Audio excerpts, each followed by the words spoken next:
Hey guys, this is Dr. Hub. In case you haven't subscribed, please do subscribe for updates. Now we're going to look at the Runyon classification. The Runyon classification and of the non-tuberculous mycobacteria. So what is this? First, there are 4 groups. The number 1 being the protochromogens. So it is a photochromogens. So photochromogens is the first one, and the pigment, it includes the yellow orange. So it is a yellow orange on light. So it's a yellow orange on light. So what does it include? It includes the M.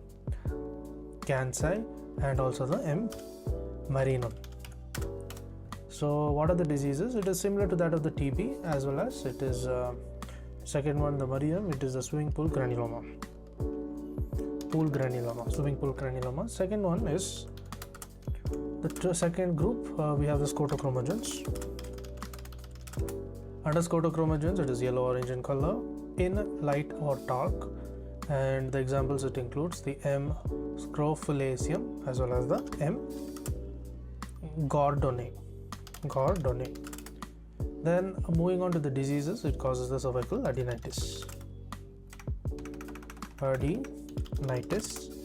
Now moving on to the third variety. The third variety, it includes the non-photochromogens.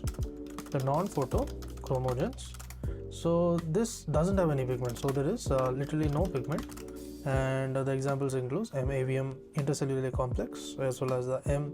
ulcerans and the M. xenopi. So the diseases it is similar to that of TB, they are like especially in AIDS. So next comes the fourth variety. The fourth variety includes the rapid growers. So in case of rapid growers, there is no pigment. So you can say there is no pigment, and the examples is M. fortutum, and there are also the M. cheloni. So the diseases, it includes the soft tissue lung, the bone, the CNS, as well as the eye infections. To learn and grow daily like this, please do subscribe.